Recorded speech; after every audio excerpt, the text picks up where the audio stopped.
everyone, and welcome to this PowerPoint. You probably saw the animation there, but let me just show you again. Christmas Eve event. So I labeled my paper 1 through 12, but it turns out there's like 15 of these. I don't know. But the reason I was doing that yesterday was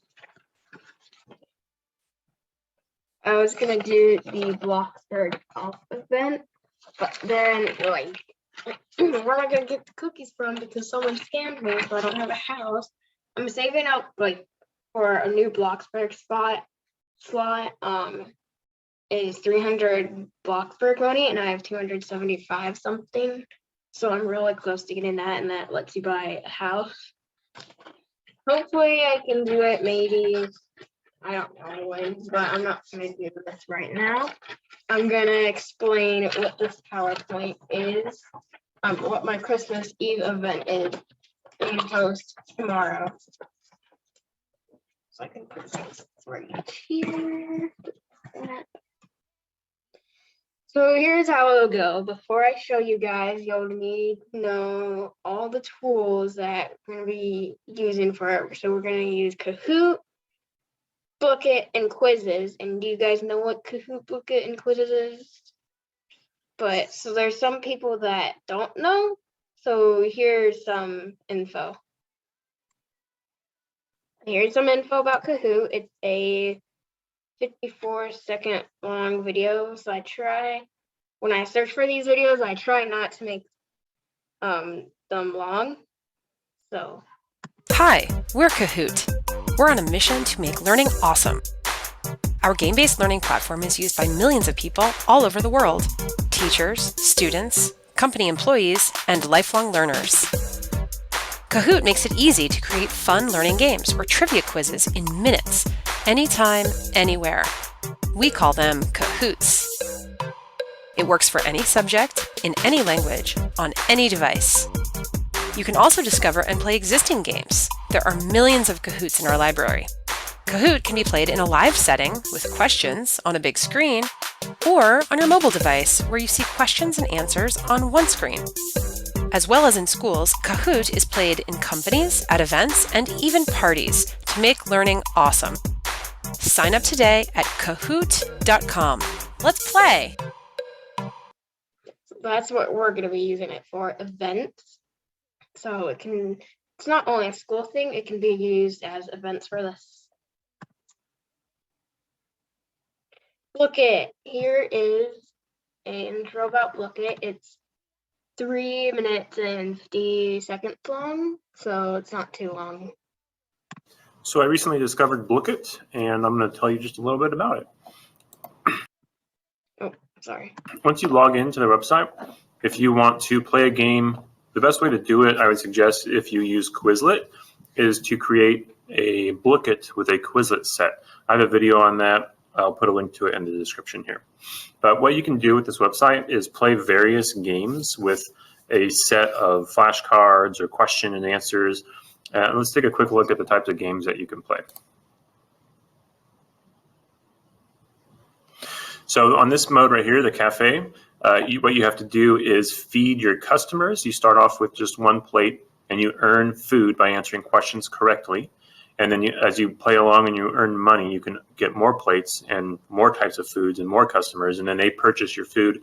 And the more types of food you have and the more customers you feed, the more money you get. And that's how you win that game.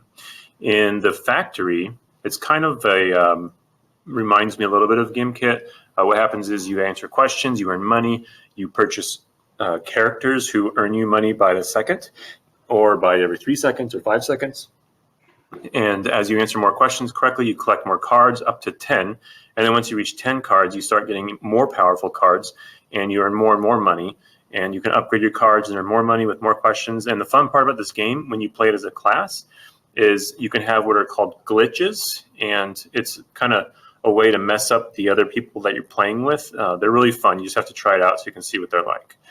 The Battle Royale is a slower paced version where it puts the students in the class into teams and everybody gets the same question. And the team that answers on average the fastest wins. and the last team standing wins. In the race mode, it's also a fast-paced game where you answer questions quickly, and the faster you answer them, the quicker you get to the end. You can set up how many questions there are in the mode. There are also power-ups and ways to slow down your opponents in it. This one's also a favorite of my students. The Tower of Doom is a solo mode where you can work your way through 3 different maps, and you fight against the computer with the cards that you collect that have different powers. It's another way to practice vocabulary. It moves a little bit faster than the Battle Royale, and it definitely moves faster than Classic, which is a lot like Kahoot. So if you're looking for something quick like Quizlet Live or like Gimkit, I would suggest playing Cafe, Factory, or Racing. If you want to move a little bit slower, do the Battle Royale, Classic, or Tower of Doom. Currently, my students' favorite by far is Factory, followed closely by Racing, and then maybe the Cafe. Let's go back to the main screen here. I have the free account. I don't have the paid version. And so far, I've made a bunch of different Blookets, and it looks like I can make as many as I want. I just import my Quizlet sets, and I play my games with those. You can assign homework. Also, there will be a link in the description of this video with how to assign homework. You can mark sets of favorites, and you can even discover sets created by their teachers as well. So if maybe I'm a French teacher and I want to find some French numbers, we can look around and see if someone's already made a set, and they have. So maybe you can find something already made, which would make it even easier for you. You can have over here some more organization. If you do homework, you'll be able to track your students and how well they're doing on the homework activities. Oh, sorry. This is a really fun game my students enjoy. I highly suggest you check it out because I think that they will like it quite a bit. If you have questions, let me know in the comment section. Otherwise, thanks for stopping by. We'll see you guys next time. Okay, so that's Blooket, similar to Kahoot, kind of. And here is quizzes. Wondering why I'm not doing Gimkit is because I only did it like a couple times in class, so I don't know how to like make them and stuff, and I'm not sure how to find them either. But I'm used to these ones. I haven't made quizzes before, but I'm familiar with finding them. And this is a 5-minute video. So it's just explaining the basics about quizzes, and it will say it's a lot like Kahoot. Welcome to this video. I want to introduce you to quizzes.com. If you've ever played Kahoot in your class, Quizzes is very similar, but in my opinion, much better.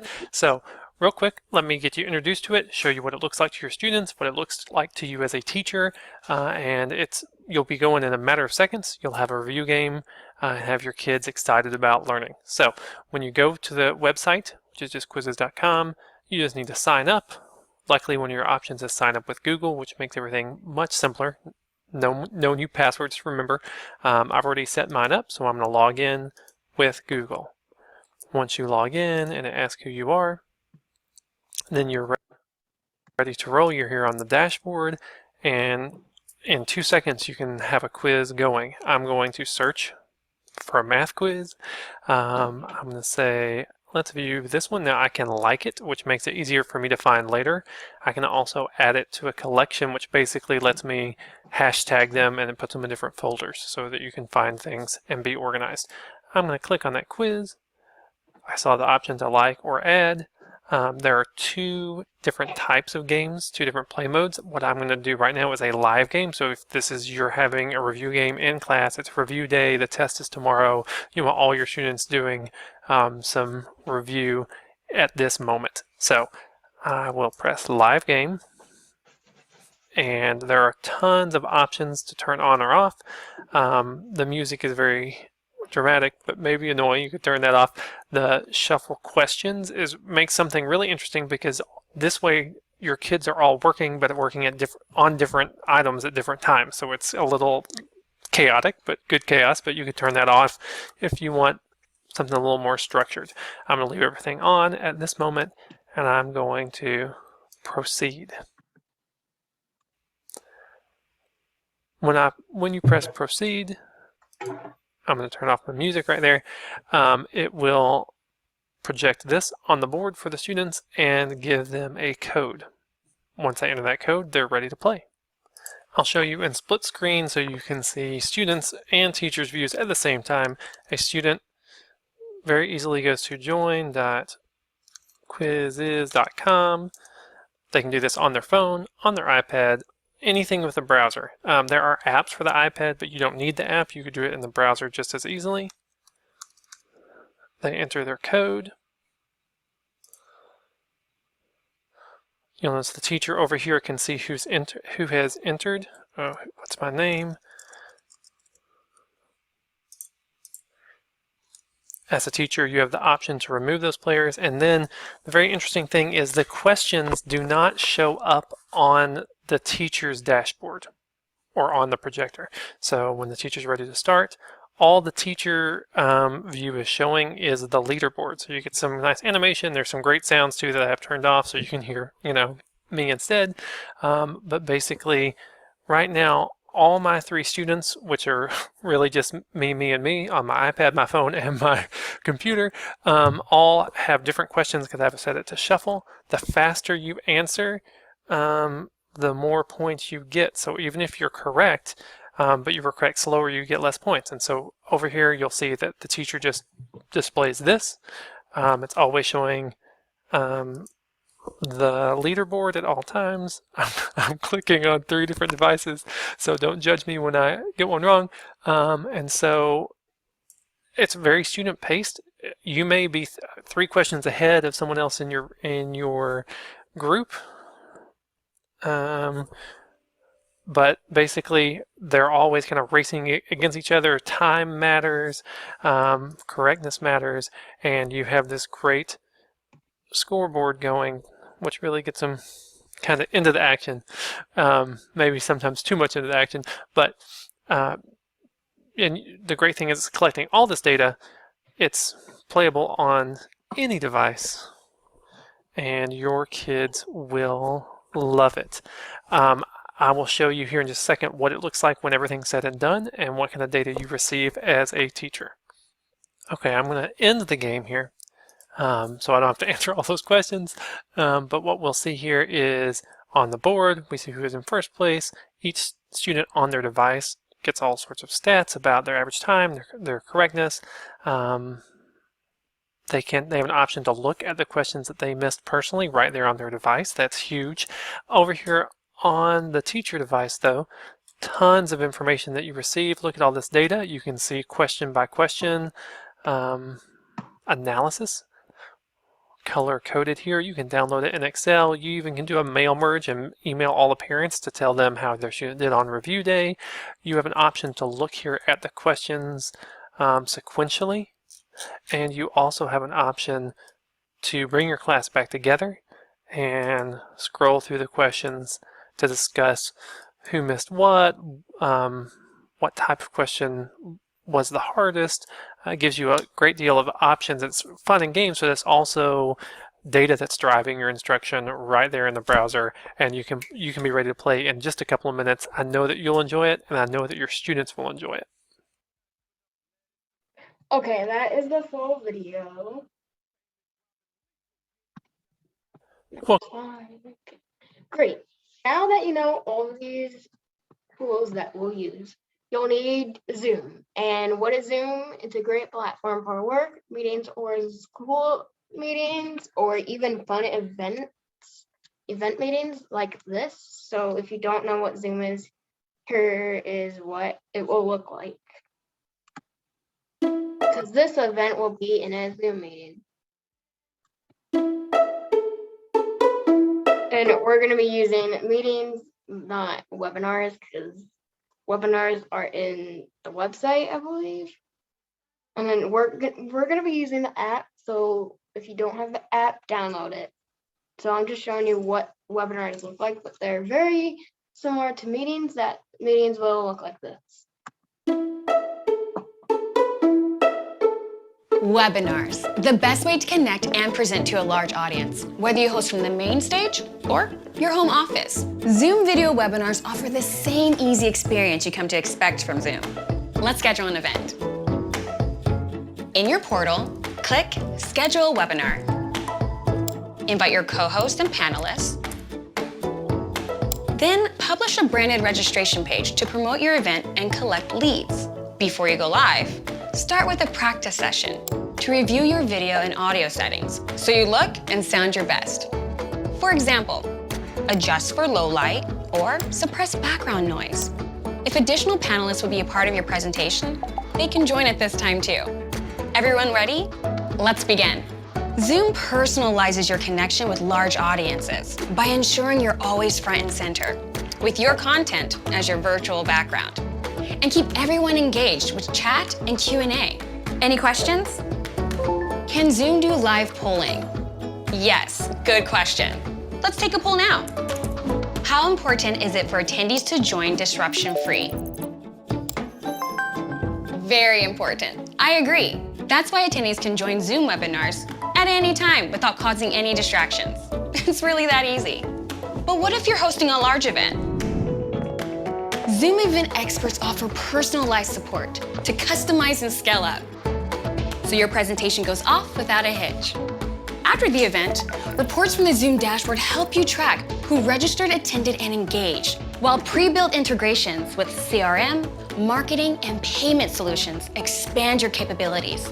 So whether you're presenting to hundreds or thousands, take the stage with confidence and let Zoom handle the rest. Zoom video webinars. Okay. That's the rest of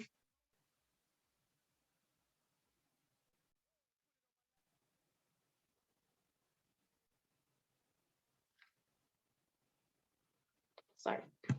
That is the rest of that video. I was texting someone. Oh. And holiday. Oh, okay. And so we'll be doing a holiday Blooket, a holiday Kahoot, and holiday quizzes. So the Zoom meeting will be at 4 p.m. Pacific Standard Time, because that's my time. And it will go and goes. I meant to put, and it will go to maybe 6 p.m. Pacific Standard Time, and tomorrow at 2 o'clock Pacific Standard Time, or maybe 3. I will post a reminder about the 4 p.m. holiday event.